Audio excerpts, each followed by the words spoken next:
Putting your safety on the line, the city of Fort Myers will have to lay off a quarter of its staff. The city lost a federal grant which would have kept those firefighters on staff to keep you and your family safe.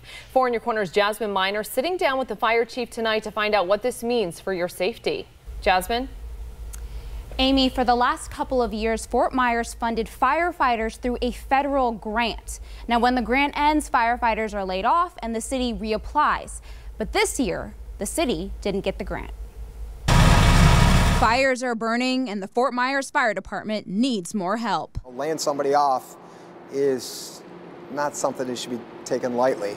That's a big deal. It's a big deal to the fire department. Chief John Caulfield tells me due to tight budgets, he only has 25 firefighters on call daily.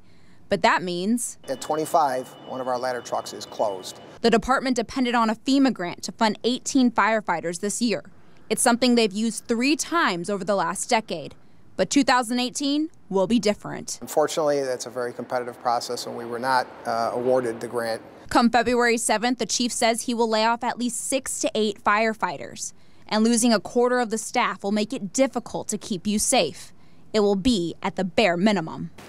A driver, a firefighter, and a captain. But the chief says he still wants more. And it's not just for fires. Okay, I think Yep. firefighter, fire. Yep. But what else do they do during that is, the day? believe it or not, that is such a small part of what we do is go to fires. About 16,000 calls a year.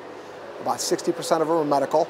So about half of our fire department are paramedics. He says the call volume is up 10% from last year. It becomes even increasingly more difficult to kind of stretch those limited resources so that we can still maintain the appropriate level of emergency response. And all he wants to do is get the resources he needs. I hope that they're paying attention. You know, I mean, we're here to serve the people. It really has a real negative impact on our department, our continuity, and our ability to provide the highest level of emergency services possible.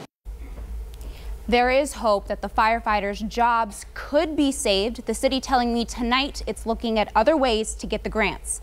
Jasmine Miner, Fox 4 in Your Corner.